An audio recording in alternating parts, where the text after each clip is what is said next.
Nous sommes, je dirais, à quelque part d'un nouveau jour, une nouvelle année.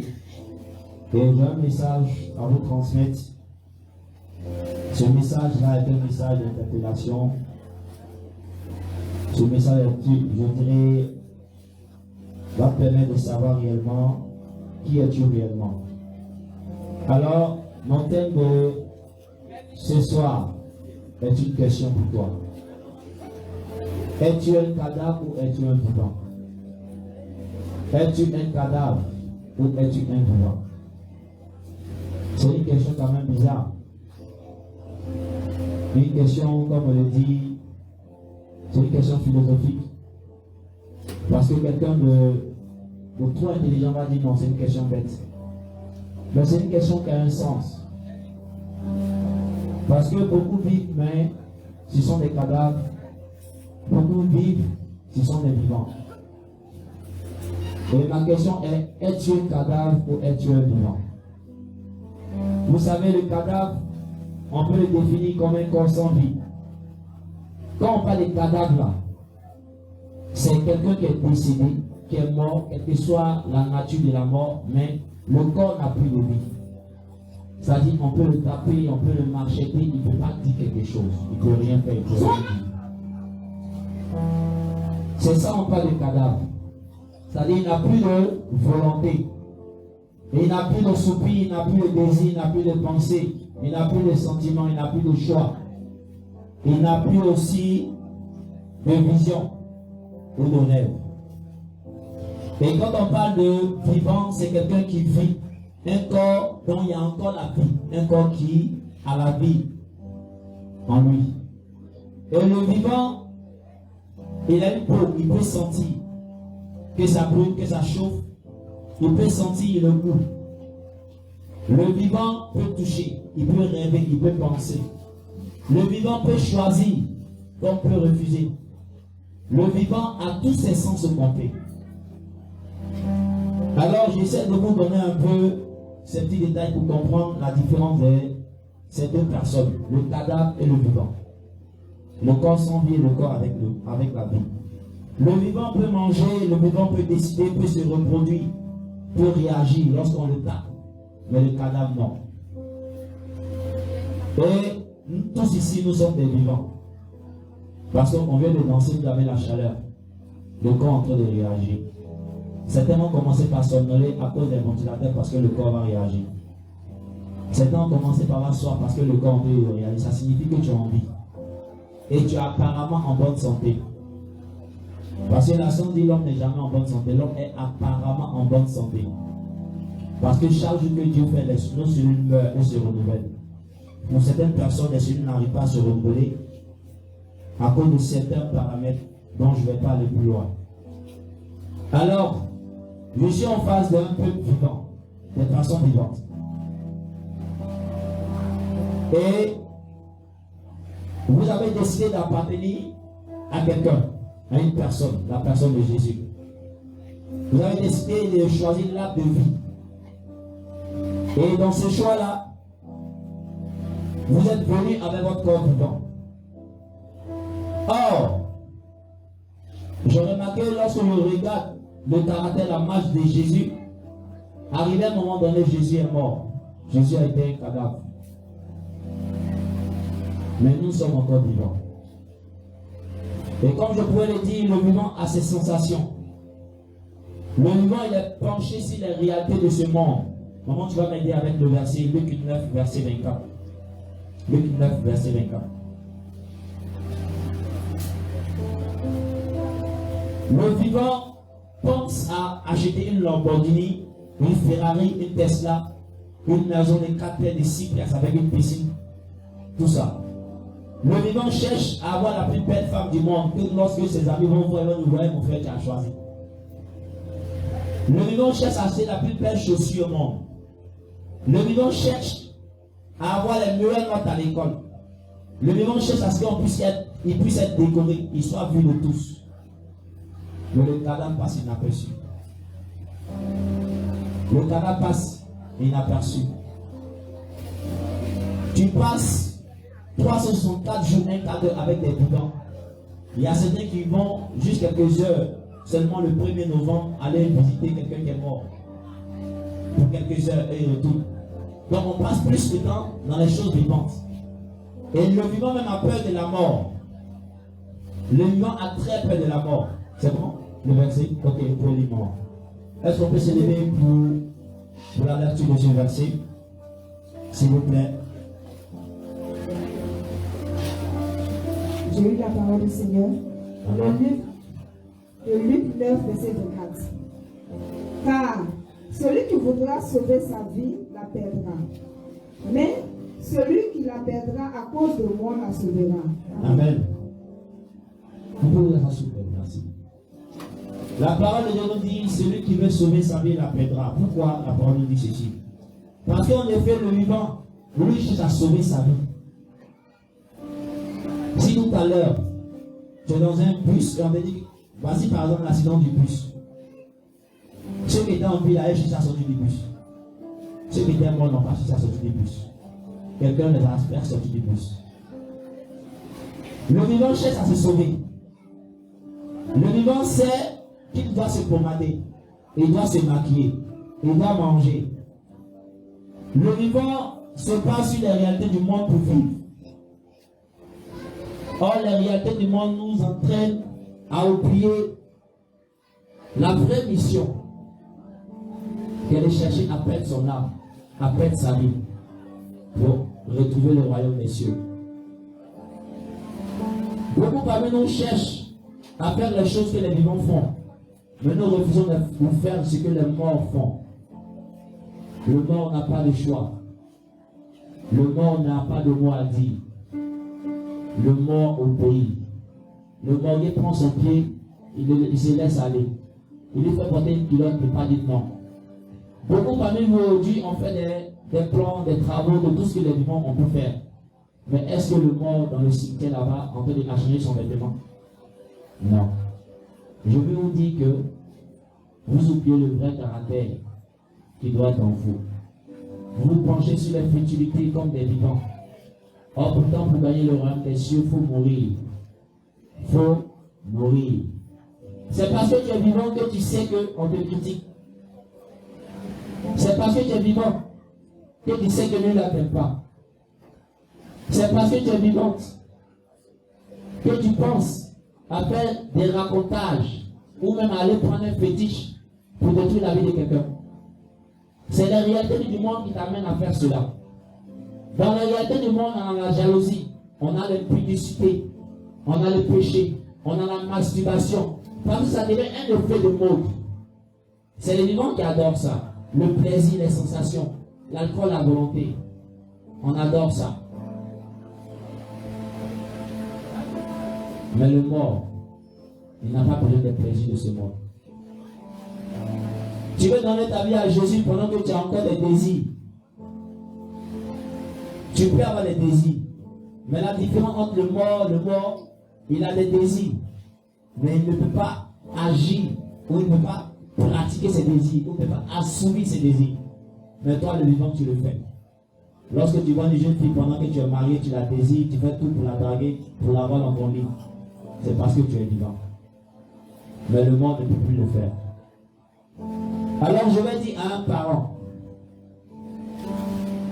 que est-ce que tu aimes réellement le Père qui t'a créé? Vous savez, lorsqu'on a un corps, on peut voir des aigles autour. On peut voir des vautours autour d'un corps. Eux, ils mangent que les cadavres. Mais le vivant s'intéresse à ce qui va lui plaire. L'aigle ne s'intéresse pas à ce qui va lui plaire. Il s'intéresse à ce qu'il trouve, ce qu'il gagne, ce qu'on lui donne. Alors, quel est le rêve que tu as commencé à projeter pour 2025? Le plan que tu as commencé à projeter après 1h du matin, 2h du matin, 3h du matin. Les choses les vivants encore. Quand vous prenez en 1050 000 francs dans la boisson, c'est dans les frigos, ça les attend dans la maison. Allez-y encore vous enivrer. Et puis revenez encore le dimanche. Dites Alléluia, Amen. Je vais vous poser une question. À un jour. Frère, tu bois de l'alcool? Non.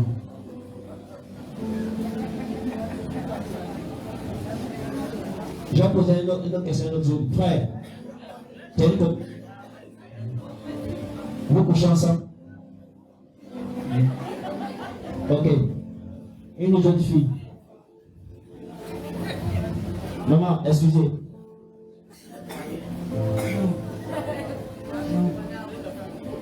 Vous avez pourquoi poser ces questions? Les frères, je suis chrétien. Je bois de l'alcool, je m'enivre. Le païen boit de l'alcool, il s'enivre. Où est la différence entre toi et les païens? Donc tu n'as pas Jésus. Donc tout ce que tu pries à la maison, tes langues que tu pries, tes prophéties, tu dis là, c'est les démons qui t'amènent. Il n'y a rien qui change. Tu te masturbes, moi aussi c'est masturbe. Tu frappes à Oko, il frappe à Oko. Tu trompes ta femme, il trompe sa femme. Maintenant, il est vivant. Tu te dis être mort. Comment un mort peut faire les choses des vivants? Comment un mort peut faire les choses des vivants? Tu veux connaître ta vie à Jésus? Il faut mourir. Il faut mourir. Il faut tuer tes désirs.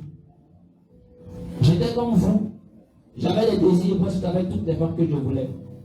Mais ça arrivait un moment, Dieu m'a dit, mon frère, tu dois mourir pour moi. Les personnes qui sont mieux placées me connaissent. Voici un de mes amis qui est là. Ma femme même est dehors.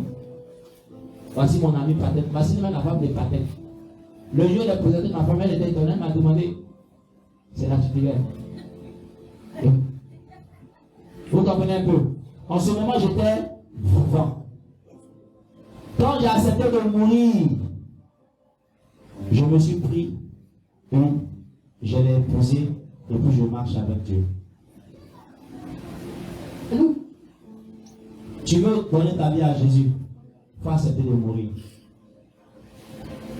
Tu passes ton temps à voler n'importe comment. Il faut laisser ça.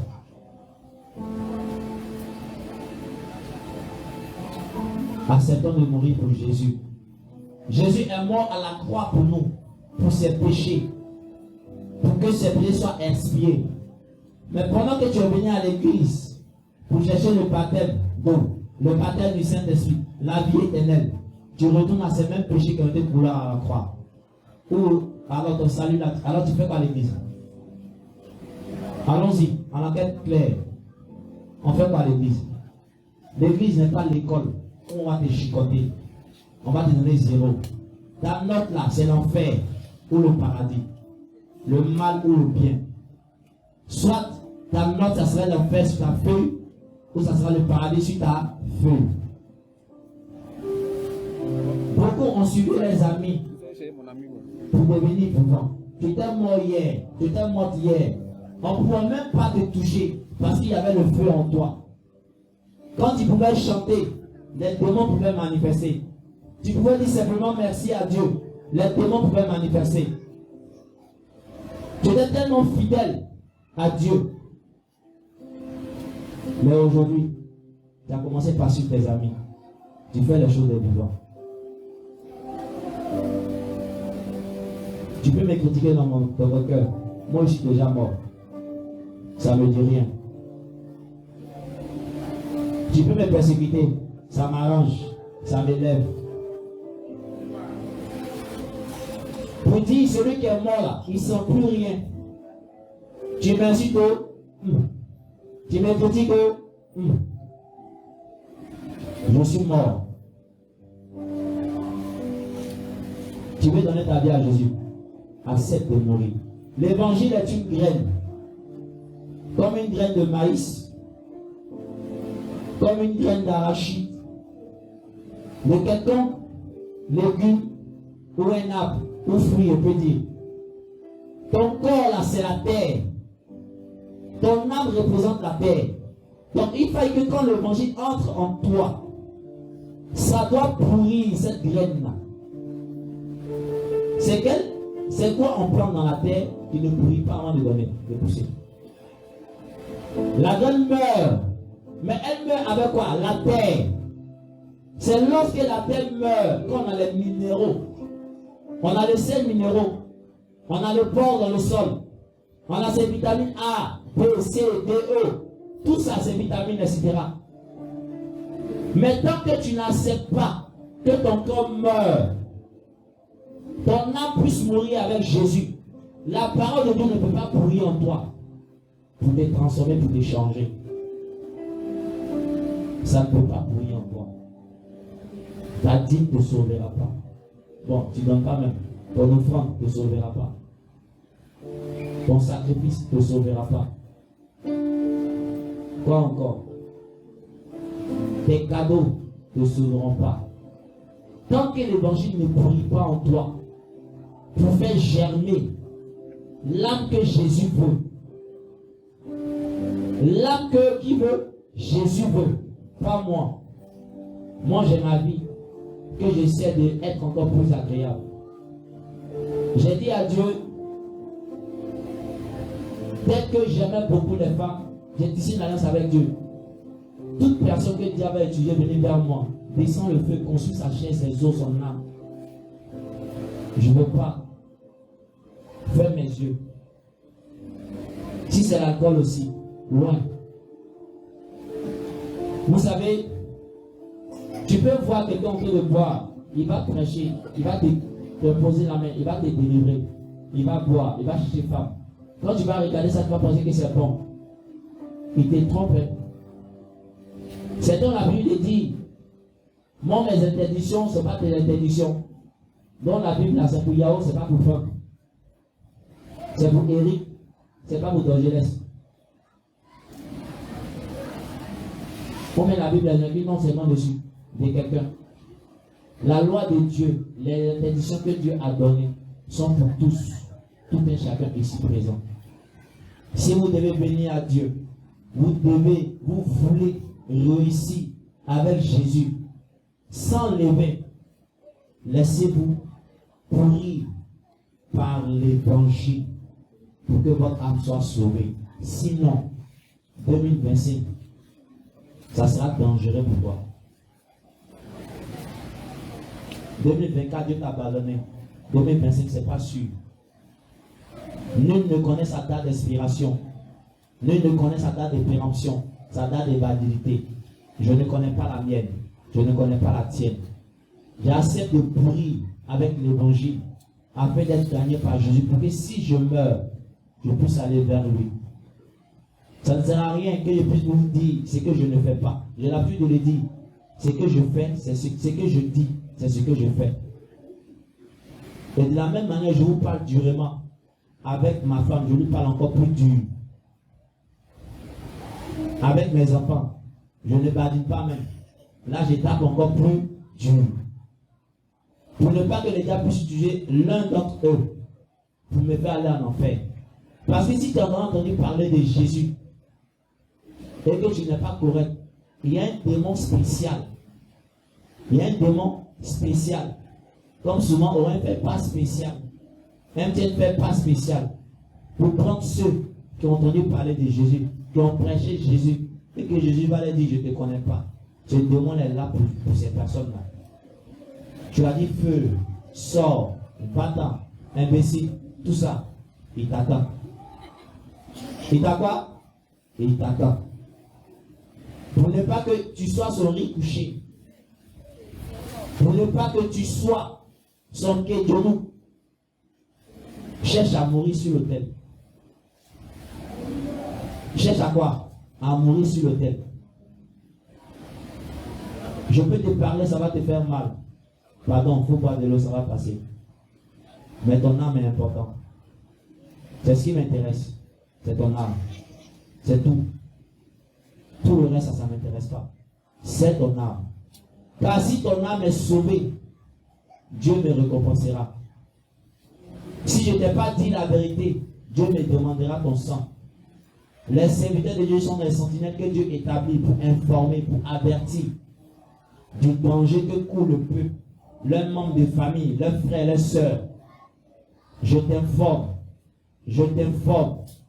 serviteur de Dieu, pasteur, prophète, évangéliste, membre, intercesseur, chorale, tous ceux qui sont dans l'église, sans exception,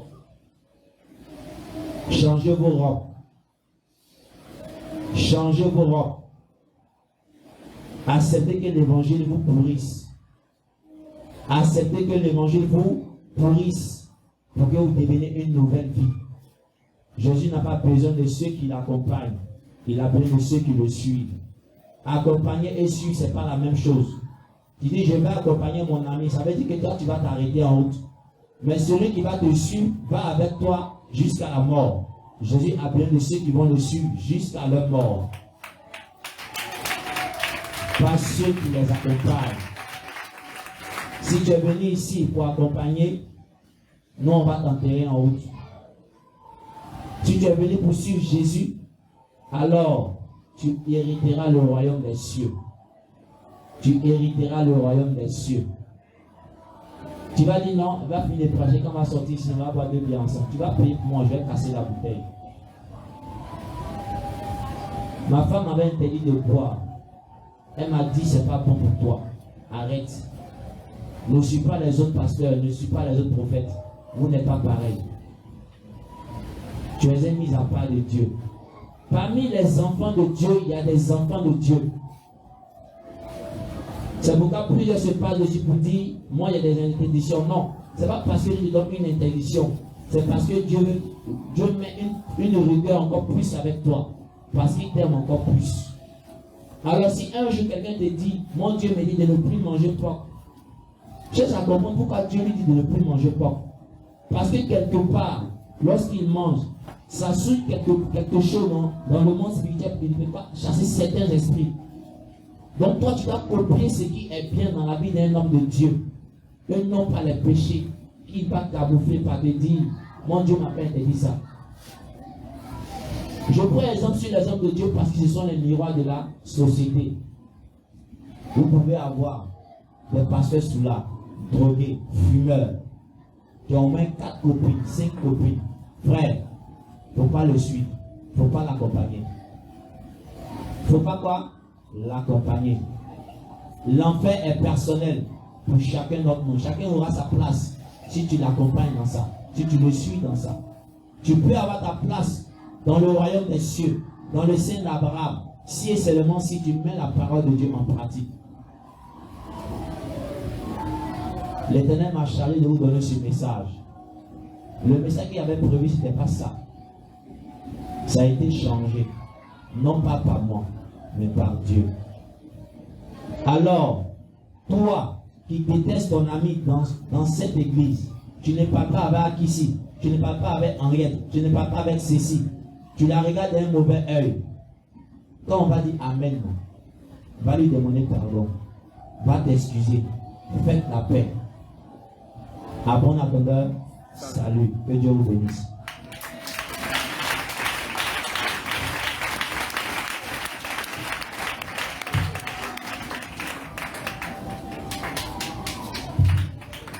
Acclame encore le Seigneur Jésus. Acclame fortement le Seigneur Jésus pour la vie de son serviteur.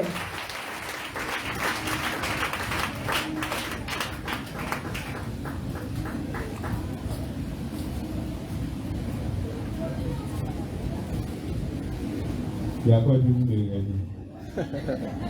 Est-ce que c'est moi qui ai après la ne pas ça sur moi. Moi ici, je le sens. Alléluia. Gloire à Dieu. Lui s'appelle prophète d'essai. Moi, il m'appelle prophète Gopi. C'est pas même nom. Quand ça va au village, chacun prend son cadre. Alléluia. Gloire à Dieu. Dis à ton frère, il n'y a pas de jalousie. Il y a quoi dans la jalousie? Le prophète a prêché, chacun a reçu sa part. Pendant qu'il est encore temps, pendant que nous sommes encore vivants, il a parlé des cadavres et des vivants. Alléluia. Le Seigneur veut saisir cette occasion-là, ce moment bien précis, pour faire quelque chose dans la vie de quelqu'un. Si toi tu es là, ton alliance avec le Seigneur, ça vacille, ça balance. C'est ta fréquence. C'est pas direct, ça fait comme ça. Il est encore 22h55 minutes. Le miracle est encore possible. Tu peux encore ce soir te réconcilier avec Jésus. Si tu es là, que tu veux te réconcilier avec le Seigneur, tu veux donner totalement ta vie à Dieu, tu peux avancer. Tu as 1 minute pour avancer. Pas moins, pas plus. Tu veux donner ta vie à Dieu. L'homme de Dieu, il a détaillé, il a parlé de tout. Moi, je veux arrêter la cigarette, je n'arrive pas. Le moment t'est donné. Je veux arrêter la boisson, je n'arrive pas. Le moment t'est donné. Je veux arrêter les copines à gauche, les copines à droite. La pauvre femme, elle est chez toi à la maison, elle n'arrive pas à grossir, mais elle est en train de faire grossir les Isabelle dehors. Le moment t'est donné. Alléluia. Quand Dieu parle, il ne parle pas 2 fois. Il parle 1 fois et on entend 2 fois. Est-ce qu'il parle l'esprit de quelqu'un? Dieu parle 1 fois, mais l'homme entend 2 fois. Je compte jusqu'à 3. S'il n'y a personne, j'enchaîne. Je répète encore, si tu es là, tu veux te réconcilier avec le Seigneur, ce moment-là est propice pour tout le monde. Tu peux avancer. On ne connaît pas le lendemain. Le lendemain ne nous appartient pas. Il ne faut pas regarder les yeux de tout le monde et puis tu as dit, moi si je me lève là, les gens vont me juger. Le salut est personnel. Le salut est personnel. Je vais vous rendre un témoignage. Il y a une femme chez qui on devait faire, ils sont allés préparer le 31 pour aller manger. Et cette dernière-là, c'est chez elle qu'on devait faire la réunion, tout préparer, faire la fête. La famille s'est réunie chez elle. Ils ont posé avec sa soeur jusqu'à 2h du matin. Ils sont allés se coucher. Les environs de 3h du matin, on les appelle, on dit ça ne va pas chez la grande soeur, chez qui on doit faire la fête le premier. À 4h, on l'emmène à l'hôpital, on les informe qu'elle est partie. Elle a rendu l'âme. Alléluia. Les mêmes bâches qu'ils ont pourvu pour les fêtes, ils sont en train d'utiliser ça, les mêmes bâches pour faire son funérail. Vous voyez? Dans ce moment, c'est pour nous tous. Donc si tu es là, tu es une jeune fille, tu es un jeune garçon, si tu es là, il faut avancer. Ok. À tes résolutions, répondra le succès. On va acclamer le Seigneur pour la vie de notre frère.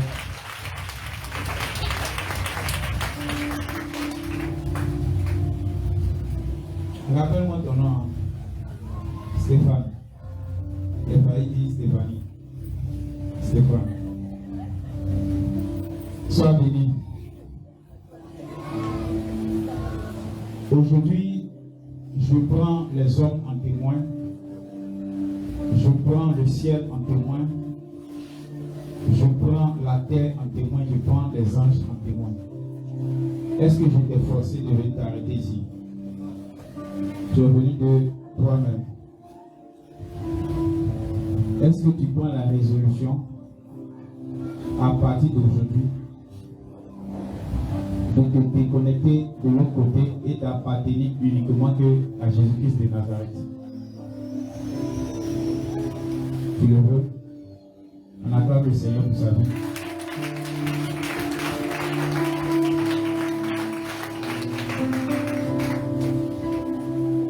Seigneur, je te rends grâce. Je m'appuie sur sa parole et je déclare dans sa vie. Seigneur, donne-lui la force. Donne-lui les armes spirituelles qu'il faut. Pour que ce qu'il a vomi, qu'il ne retourne plus jamais, aller manger ces déchets-là. Lorsqu'ils vont dire minuit,